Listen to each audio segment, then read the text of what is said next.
Secret emails, corporate scandals, lotteries, corruption, and the Weir High mascot. This is the Ohio Valley News Roast, and this is the Holler. Let's get it!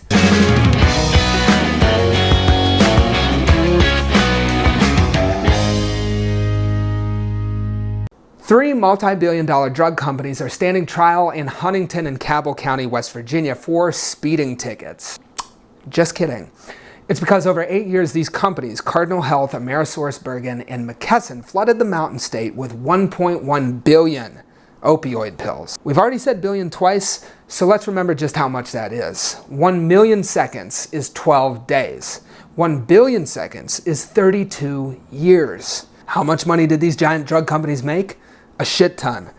In 1 year, these companies on trial raked in $562 billion of revenue. West Virginia has the highest opioid death rate of any state, and one of the counties suing, Cabell County, has 92,000 people. Over 8 years, the companies on trial shipped 81 million pills to Cabell County, which is more than 10 million per year, or 108 pills each year for every man, woman, and child in the county. Senior executive at AmerisourceBergen and generic business douche, Chris Zimmerman, made quite a name for himself this week when his private corporate emails entered the trial.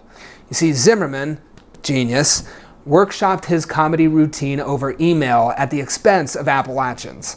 Let's review some of Chris's jokes. Ooh. Okay, here's one where he makes fun of West Virginians by calling them pillbillies. Not bad for a beginner, but could use some work. Ooh, nice. Here's a song that he shared set to the tune of the Beverly Hillbillies about a poor mountaineer getting pills at a cash and carry clinic. Hilarious. Another song set to Margaritaville, but cleverly titled OxyContinville. Where does he get it? Oh, this one's good because it makes fun of kids. The subject line is OxyContin for kids with a Photoshop box of cereal labeled Smack. Bonus points for the coworker who responded to that one with, "You're just a barrel of laughs today, Chris."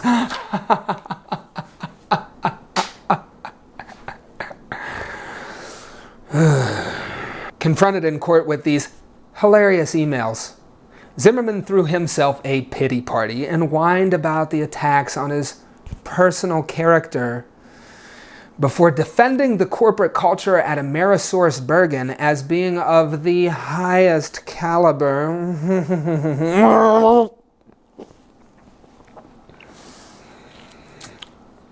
Excuse me.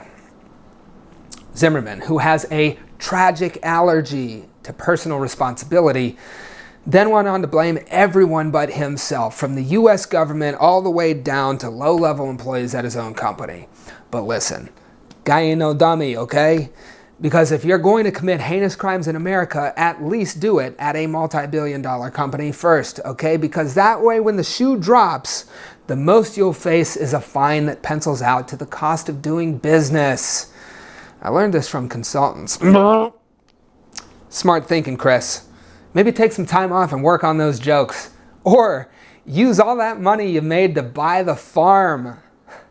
That last joke was about death, but I want to assure everyone that the corporate culture here at the Holler is of the highest caliber. For more excellent reporting on this story, follow the investigative team at Mountain State Spotlight and donate to them so they can stay on the case. Let's pick up the pace. Across the river in Ohio, over the same 8 years, white-collar drug dealers pumped the Buckeye State with 4.4 billion pain pills.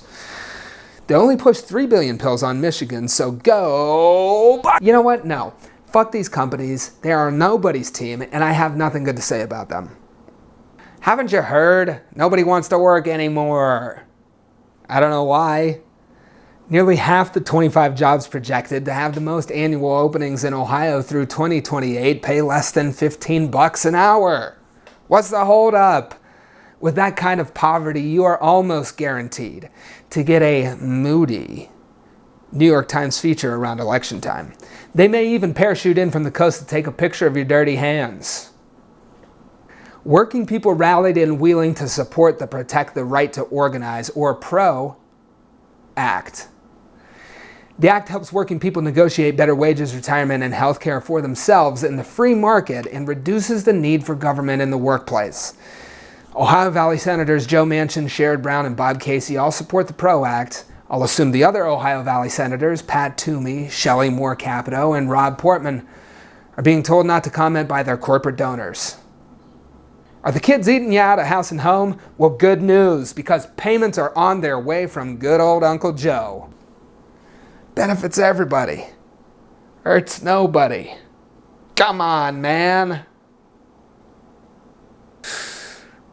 Single parents making up to $112,500 and married couples making up to $150,000 are eligible for payments of up to $300 a month for every child under the age of 6 and up to $250 a month for every child between the ages of 6 to 17. And I'm glad you're listening because we've been trying to reach you about your car's extended warranty. Excuse me.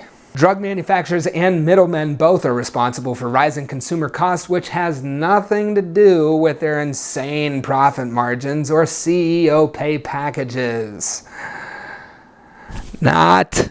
Ohio Representatives Allison Russo and Bride Rose Sweeney have introduced a bill nicknamed the Ohio Anti-Corruption Act. Larry Householder, the Ohio politician and hot dump, arrested by the FBI for a $61 million bribery scheme with First Energy that almost certainly raised your electric bill, somehow still gets a public salary today and does not support the Anti-Corruption Act, which is all that you need to know about that. Ohio Governor and wooden puppet with cartoon googly eyes,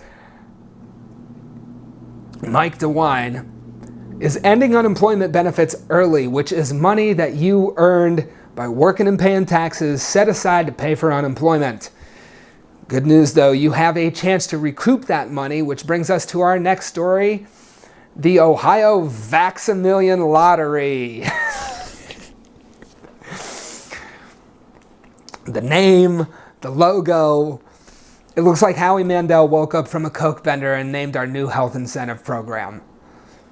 Dan Tierney, a Dewine spokesperson, said the governor's office is developing the Vax-a-million program with guidance from staff legal counsel. Now, let's hear from staff legal counsel. Vax-a-million, I love it. I think we should just do it, man. It sounds totally legal. We should do it.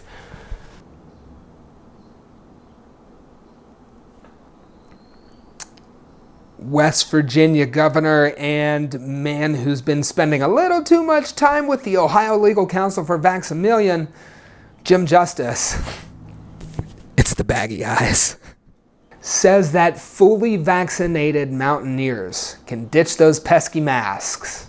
Congratulations, West Virginia. Go get that vaccine if you haven't. Ohio Valley Congressman and wooden puppet dug up from a local grave, Bill Johnson, is very concerned after the cyber attack that hit the nation's largest fuel pipeline. Which brings us to a game that I'm calling, guess what 3 words I changed in this Bill Johnson quote? There's a significant amount of evidence that Russians are being behind this again. I'm concerned that there's not enough focus on cybersecurity and protecting our critical infrastructures like our energy grid, our pipeline, resources to produce fuel for our power generation, and our elections. Send your answers to heyjohnrussell@gmail.com. Correct answers will be entered into a lottery to win $1 single. Yeah, man, that's a funny idea. Just send in the suggestions.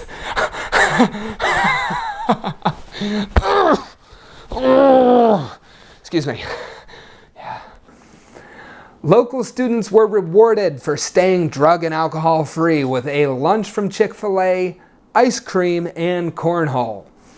Reached for a fake comment, the guy from our top story, senior AmerisourceBergen executive Chris Zimmerman, said, "Damn it, I hate when kids don't do drugs. I need them to be a funny boy for my employees.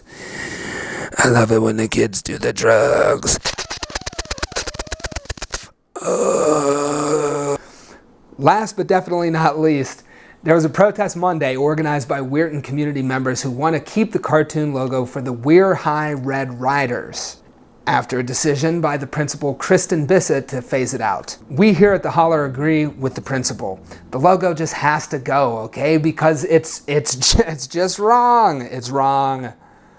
Why? Because it makes a cartoon out of the terrible suffering of an entire race caused by, you know, us, the whites. Don't agree? Imagine a foreign people invading tomorrow, killing everybody. Then, out of all the mascots they could choose for their high school, they take this audience suggestion from a guy named senior executive at AmerisourceBergen, Chris Zimmerman, for a mascot that's a toothless, opiate-addicted redneck. Fuck you, Chris. Making fun of other people's suffering is not funny. And a high school named Weir High should pick a different mascot. Maybe this guy. If you like the Holler, then tell somebody. Didn't like it? Don't say a damn word. Head on over to theholler.co to subscribe for free and get full editions in your inbox plus bonus content for subscribers. And keep local media alive. If you like what we're doing, be a local business supporter and donate a couple bucks wherever I put the link. It's probably in the description, the post, the email, or the website.